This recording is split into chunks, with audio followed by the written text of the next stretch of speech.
Now that Mitchell has you all hyped up and excited, I get to tell you that today I'm going to preach to you about evangelism. For those of you in the audience, which is all of you except for me, you need to know one thing right now. If you liked the idea of me talking about evangelism when I just said that, you might be one of the only ones in the room. For everybody else, the idea of me talking about evangelism for the next 20 minutes, or hopefully shorter, is a bit like getting a root canal. In fact, many of you might actually prefer the root canal to a sermon on evangelism. And I am well aware of what we have walked into this morning. The sermon text this morning is John 1, 29 through 42. And naturally, we're going to start with Matthew chapter 28, verses 19 through 20, where Jesus says his very last words to the disciples before he takes off to heaven: "Go, therefore, and make disciples of all nations, baptizing them in the name of the Father and of the Son and of the Holy Spirit, teaching them to obey everything that I have commanded you. And remember, I am with you always to the end of the age." Is not our sermon text today. But you have to start here. For everybody in the room who thinks a sermon on evangelism is a great idea and doesn't understand why nobody else thinks it's a great idea, and for everyone in the room who thinks it's a terrible idea, it's because of this Matthew 28 Great Commission stuff. There's lots of good stuff in here in these two verses in Matthew. Lots that deserves a lot of unpacking, but considering the sermon isn't actually about Matthew 28, suffice it to say this morning that I think there's a bit of trauma in the room when it comes to the Great Commission. And if you know what I'm talking about, great. And if you don't know what I'm talking about, then I need you to hear it. Some people read Matthew 28 and they're not inspired, they're traumatized. That's just the way this is. There's really not a whole lot of room in between. I'm not saying there's anything wrong with the Great Commission. I do think it's great, just like the name says it is. It's the Great Commission. But I do know that we have a very complicated history and a very complicated relationship with these words and whatever expectations they carry. Some of that complication comes from sheer intimidation.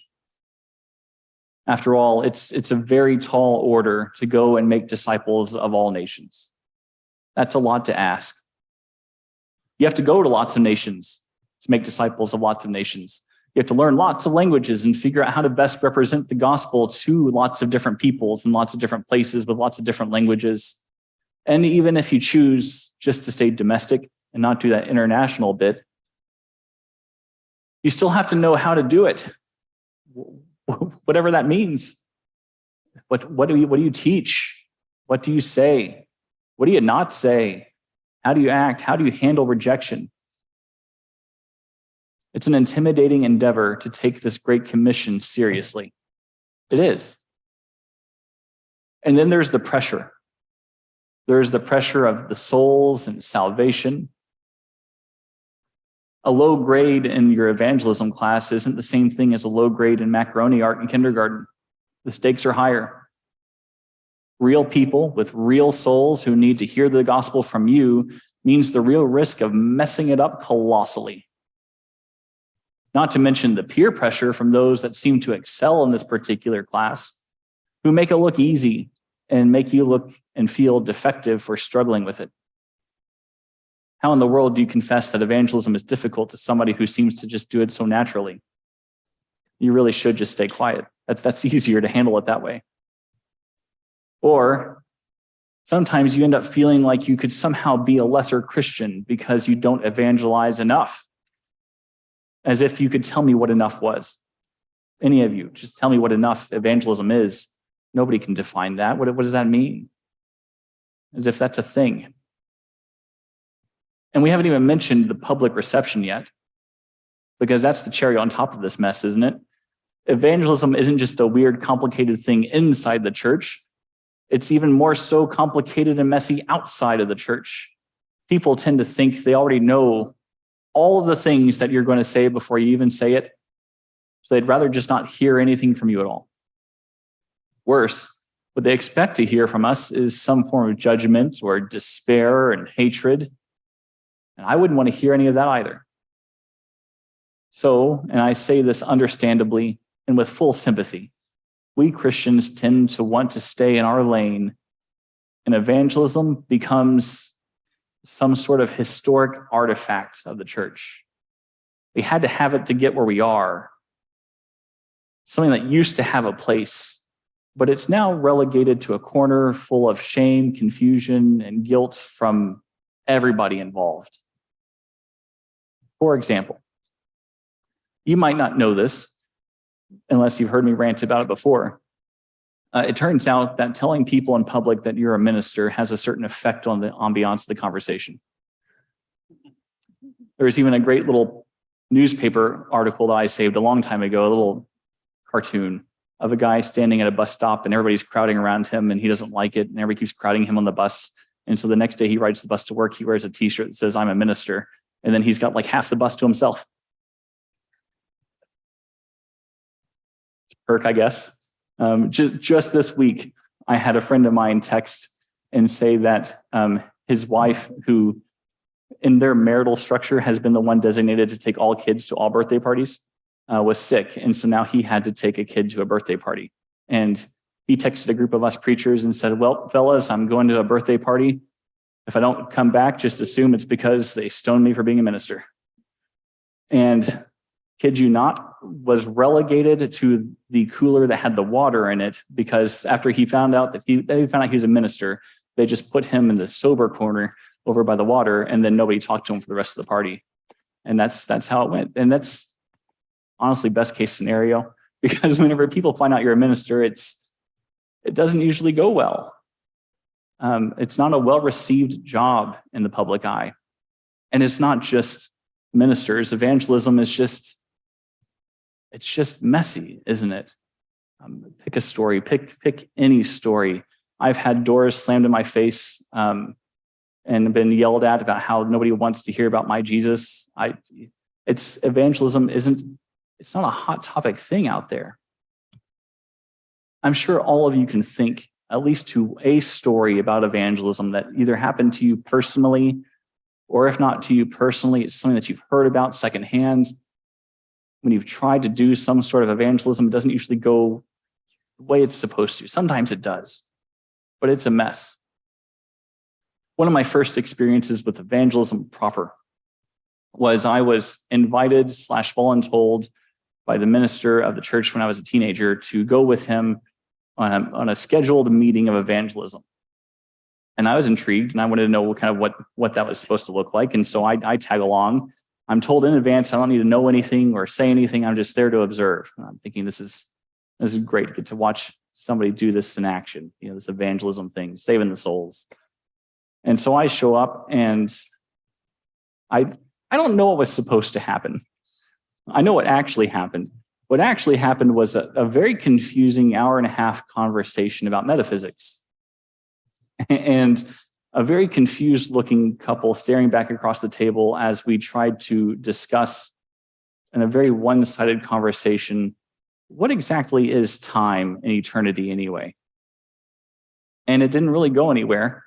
And I never saw those people in church. I saw them in their homes, but that was about it. Maybe they tolerated us being there to be polite. I don't know why they let us ramble at them for an hour and a half about metaphysics, but that's pretty much all it was. There were some good metaphors thrown out there, about how human time is just a 2x4 floating in space, and God can see the beginning and end all at the same time, but it's separate from the 2x4 in space. And there was some really good stuff there. But in terms of evangelism, it didn't look anything like John chapter 1. If I'm being honest with you, it just didn't look like that. It never usually does. And all of that means, I think, that when we show up to church on a day like today, and we hear God's word from John chapter 1 about Jesus making disciples, we are easily drawn back into some sort of weird tension with evangelism that makes us cringe just at least a little. We know that evangelism is important, and we know it's a part of our walk of faith, but what does evangelism even mean anymore? Now, I don't think I can reclaim that in one sermon.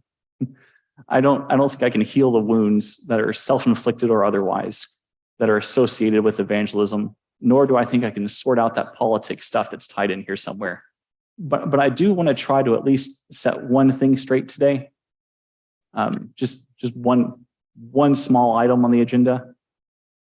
You are not Jesus. You're just not. You are not Jesus. It is not your job, it is not your responsibility or expectation to save any souls.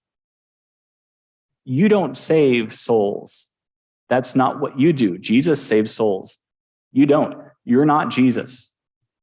You don't save the lost. No more expeditions to seek and save them. You don't do that. That's what Jesus does. You can save video games. You can save Ferris. You can save money by switching to Geico. But you cannot. You must not. You should not ever go around thinking you save souls by knocking on doors, by talking to people, by your good Christian example. You don't do that. You don't save souls. You're not Jesus. The Great Commission in John 1 never gave you the authority or the power to save a soul. You aren't Jesus. If anything, you are John in this metaphor. John does a really good job of carrying out the Great Commission and doing this evangelism stuff, but it isn't his baptism count or his fancy wordsmithing or his trendy dress. It's not his logic that earned him a crown in heaven or his evangelism skills. John is good at evangelism because he understands his place in this process. He is not Jesus. He only introduces people to Jesus. John doesn't save souls. He just tells people about the guy who does. John is Jesus' wingman here in this story. And if you want to find your place anywhere in this Great Commission or anywhere in John chapter 1, you need to start by at least understanding you are John, you're not Jesus. I don't know when along the way we got it into our heads that it was our responsibility to go out and save the souls. It just wasn't. It never was. Our responsibility in this mess of evangelism, this complicated tension that we have with the world, isn't to go around and tell everybody why they're wrong. John does a little bit of that. But in this story in John 1, the only reason why he's really successful is because he does a great job of saying, you see that guy over there who's saying all those amazing things and doing those great things? Yeah, I'm nothing like that. I'm not worthy to untie his shoes, to be quite honest. But if you want to know somebody who's worth learning about, you should check out that Jesus guy, because I'm nothing and that's where it's at. John is good at evangelism because he knows he is completely inconsequential to all of the equation. The only thing he's good for is pointing at Jesus and saying, there's a guy that you need to talk to. That's it. And Jesus does the rest. Jesus takes it from there. He does the hard, weird stuff, right? Because correct me if I'm wrong, if one of you has successfully pulled this off without it being with an infant, let me know. Has anyone really honestly been able to stand up in a room, notice a guy following you, turn around and say, I'm going to change your name to The Rock? And that work? It doesn't work because you're not Jesus. You can look at an infant that's a day old in the hospital, and if you are the parent, you can say, I'm going to call you The Rock. Yes, that's a thing you could do, but that's not what you do with normal people. That's not what John does. John doesn't try to rename Peter. John doesn't speak to Peter's identity. John doesn't try to mold and shape him. He just points to the guy who can. You're John. You're not Jesus. You were never supposed to be Jesus. You just point to the guy who is. What does that mean? It means evangelism isn't about trying to get somebody to think the right things. It's not about showing them the right way to live. It's certainly not about showing them all the wrong ways to do life. Evangelism is just about saying, hey, I'm a nobody here, and my opinion doesn't matter to you one bit, and I'm not really worthy to do any of this. But if you want to know something, I've seen something really great in Jesus, and I think you might want to check it out. That's it. You don't need to talk about metaphysics. Please don't talk about metaphysics. Don't do it. You don't need to talk about creeds and belief statements and statements of faith. You don't need to talk about doctrine. You don't need to do those things. You need to tell people why Jesus is worth knowing.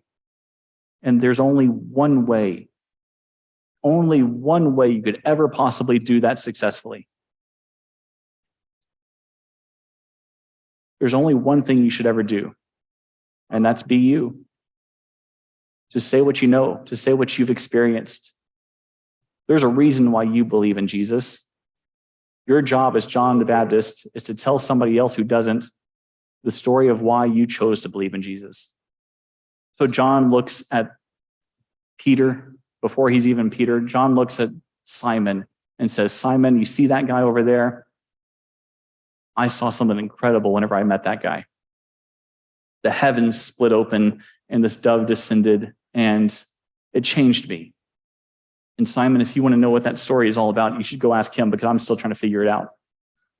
And it works because the only thing John did was tell Simon his own story. That's it. I don't know all of your stories. I know some of them. Some of them are great. I'm sure all of them are great. The ones I know are great. If there is any sort of great commission, the commission is to share the great story of how you came to know this Jesus. And you can share that with somebody else. And if they don't want to hear it, they don't want to hear it. That's not up to you either. But you could tell them. You could pull a John the Baptist and you can point. You can say what you know. And it doesn't need to be the fancy words or the right words, but they need to be your words. Tell them the reason why you chose to follow and chase after this Jesus too. That's it. Don't overcomplicate that. Jesus said the same thing. So if you don't want to listen to me and you don't want to listen to John, you can at least listen to Jesus, right? Jesus said that evangelism is a bit like sowing some seeds. You're going to sow a lot of seeds. You're going to throw the seeds around in all sorts of places. Sometimes it's going to land on rocky soil and it's not going to grow. I mean, it might take root, but only for a little bit. Sometimes you're going to throw some seeds around and the birds are going to steal it. And sometimes you'll throw some seed on the ground and every so often one of those plants might grow up and produce fruit. Maybe, if you're lucky, every once in a while. But your job isn't to water the plants. Your job isn't to nurture them. Your job is not to be the soil that gives the plants their nourishment. Your job is not to cultivate the plant. Your job is just to throw some seeds around, tell a story or two, point to the guy that can garden and cultivate that story. John doesn't say much about Jesus, just points him out, picks him out of a crowd, sends some people the right direction, and then Jesus takes over from there.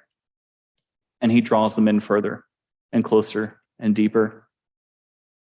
He challenges them, he pushes them, he transforms them, he molds them. All of those things that they're supposed to think, Jesus is the one who tells them what they're supposed to think. The things they're supposed to believe, he helps them to figure that out for themselves. The things they're supposed to do, how they're supposed to live their life. All of those discipling kinds of things are things that Jesus teaches them. It's not to say the church and you don't have a role in helping one another with those kinds of things. It's not to say we can't teach one another or we can't help disciple one another. We should, we could, we can.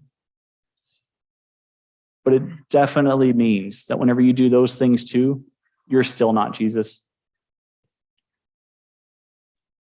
It strikes me today as a great irony that I am fully aware of, that if I point out to you will make all of everything I just said seem rather irrelevant, but I can't help myself. I stand at the front edge of centuries of tradition of preachers telling churches to be like Jesus.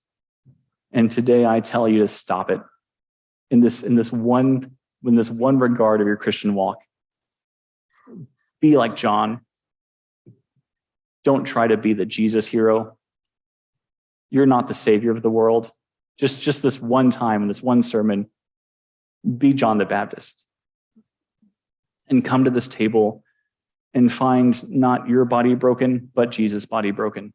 Not your blood spilt in the war of evangelism, but Jesus' blood spilt in the war against evil.